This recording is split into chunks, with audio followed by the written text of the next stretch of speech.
I'm here with Dan Wilson of the Locked On Phillies podcast, and here it is. We're about 36 hours out from the trade deadline, and the last time we spoke was June 24th. Since then, I did the math. The Phillies have gone 16-14, just 2 games over 500. It feels like they played a little bit better than that, just over a feeling, but where we are today, they sit 4 games back in the division, 7 games back in the wild card. Do you think where they are right now constitutes them being buyers at this trade deadline? Yeah, not so much from what the Phillies have done, more so where they stand within their own division. No team is running away with this division as we sit here today. I believe it's 3.5 games out of the NL East. Big day today coming up with the doubleheader as we record this on Thursday morning. So I would not have guessed they would have been buyers. If you asked me a month ago, will this team be buyers or sellers? I would have said sellers. I would have expected them to kind of continue on that 500 seesaw and proceed and be 7, 8, 9 games out of the division. If they were in 5 or 6 divisions in baseball, they would certainly be sellers. But, I've kind of eased up on that stance for a couple of reasons. A, because of where they are in this division. But B, if they're anywhere close, this team, if there's any debate, you almost have to think they're going to be buyers. They have year 3 of the Bryce Harper contract, year 1 of the JT Realmuto contract. Those are contracts with guys who are signed here for a long time for their respective position, and you're hoping to get production out of them on the front end.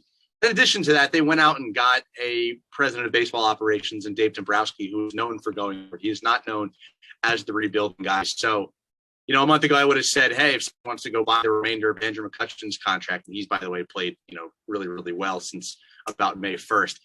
I would have said, go ahead and, play for next year. But based upon where this team is at, the timeline of this team, the president this team has, I don't necessarily agree with all of the ways they've built this team up to this point. It still feels like a 500 team to me, but whether it's adding the back end of this rotation, a bullpen piece, even a bench bat, whatever the case may be, and that could be enough to get this team from, 80, 81, 82 wins, about a 500 team, to 86 wins, which, believe it or not, might be enough to win this division. To make those additions, you got to give up a little bit to get. So a lot of times around this time every year, people are talking about prospects and top prospects. So I wanted to throw a couple names at you and see if you think that these guys are off limits for the Phillies. Obviously, 2 top prospects, man, Mick Abel and Bryson Stott. Do you think that they are off limits in any deal that they're presented to the Phillies? I would say Abel probably. Look, no, there's no such thing as. There's very rarely such thing as an untouchable in sports, right? And the Phillies should be very, very cautious to trade away either of these guys because the farm system ranks so low in relative to the rest of Major League Baseball. Bryson Stott, I could maybe see it more so than Abel probably, but I would veer away. If I'm the Phillies, I would veer away from deals involving the 2 of them. I like the idea of the deal they had the other day for Tyler Anderson, which fell through for medical reasons, and now he's with the Seattle Mariners. I would rather them cautiously buy than give up one of those 2 guys and go all in on a Craig Kimbrell, who's a reliever, who's here for another year and a half. Relievers can be the missing. I think relievers are a good idea if you're the missing piece becoming a championship team. I always think about the Cubs in 2016 trading for Aroldis Chapman, and that might have been the missing piece to the World Series team. I don't think this team is winning the World Series this year. I think this team is more than Craig Kimbrell away. I would rather go further down the prospect list, go trade for a Tyler Anderson like a 4th starter, and probably keep Bryson Stott and Mick Abel out of the conversation. Somebody they actually called up today because Andrew Knapp is hitting the paternity list is Rafael Marchand, and I'm hearing his name being thrown out there in a couple trades. Young catcher, very good defensively, not as great with the bat yet at this point in his career, but with JT locked up, it seems like he's a good guy to possibly move. Yeah, you could see him probably more so than Abel or Stott. He had actually been, I believe, scratched. I'm losing track of days here. I think it was last night at Lehigh Valley. And everyone thought, oh, maybe he's on the move. Yeah, he's probably one of your more attractive prospects in the organization as well. Again, you're going to be getting probably a little bit better of a player than Tyler Anderson if you're moving him. But again, no such thing as off limits.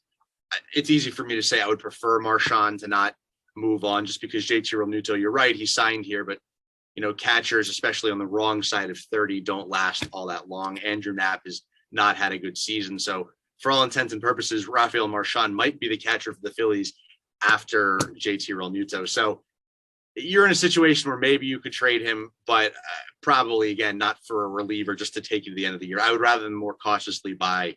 There's a number of different directions they could go, whether it's, a type of salary move. There was recently a trade with Starling Marte where, they got a little bit better of a prospect because they're willing to keep the cash. So maybe it's a move like that they end up making. I would rather them make a move and kind of finagle some of the money or trade lower end prospects in the case to try and get that fourth starter or whatever, just kind of fill out this rotation more so than go for, if I thought this team was on the cusp of winning a title, if they were on the cusp of winning the World Series, I'd be more open to it. I just don't think it makes sense at this particular time.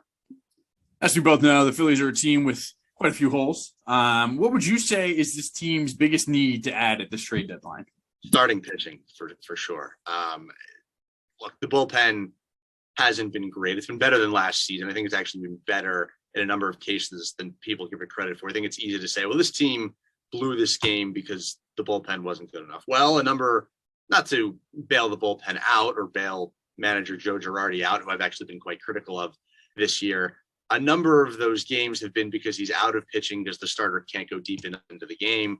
I'm looking at the back end of this rotation right now and saying, look, Matt Moore's got an ERA over 6. You have Vince Velasquez in year 6 of him, and we know what he is. He's had some stretches where he's okay, but he's usually less than serviceable and serviceable at best. Spencer Howard can't give you more than 3 innings.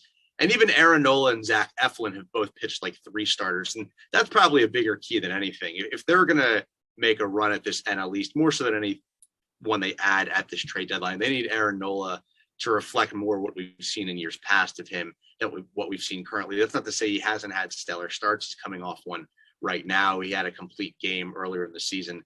But at this point, I think you need to fill out that starting rotation. That's why I was in favor of a move like Tyler Anderson. If you could have Zach Wheeler followed by Nola, Eflin, you get a little bit more production than you have at this point.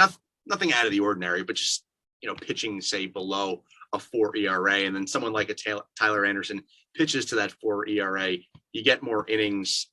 I think the stat I saw from Tyler Anderson when it was believed that he was coming to the Phillies is that in all 18 of his starts, he had gone 5 innings or more. Vince Velasquez has done that at half of his starts. So I usually hate the term innings eater. I think it's usually an excuse for guys who can't go deep into games. But at this point, they need guys who can go deeper into games because they don't have a bullpen that can stretch out as deep as some other bullpens in the game. And so it's kind of a ripple effect. So I would say target starting pitching. If nothing else, get me a 4, like a legitimate 4 starter. I think Tyler Anderson would have fit that need, but we're sitting here a little more than 24 hours before the deadline. They haven't added anything, so we'll see. Like you just said, just a little over 24 hours to the deadline.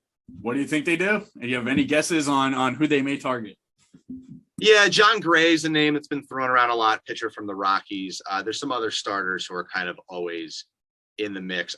I would guess in terms of, it's not going to be necessarily the splash that will create headlines.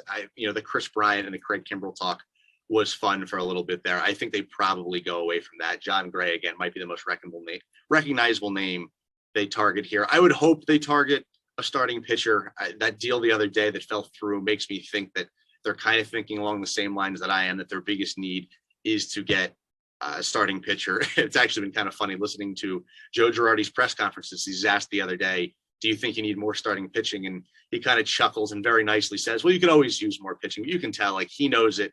Dave Dombrowski was asked about it and very nicely says, well, we've gotten some good starts, but we've gotten some not so good starts. So I think they realize that the rotation as it's currently constructed is not going to cut it. They're a 500 team up to this point, and adding 1 to 2 pitchers at the back end of the rotation, so you don't have to start a Matt Moore, so you don't have to start a Vince Velasquez, so you could actually commit to either moving Spencer Howard to the bullpen or trying to stretch him out in the minor leagues, is probably the best course of action for this team. Dan Wilson of the Locked On Phillies podcast is going to break down all the trade deadline moves for you. You can listen to those podcasts anywhere that you get your podcasts, and we'll break down all those moves on fox43.com as well. Dan, thanks for joining us today. Thank you.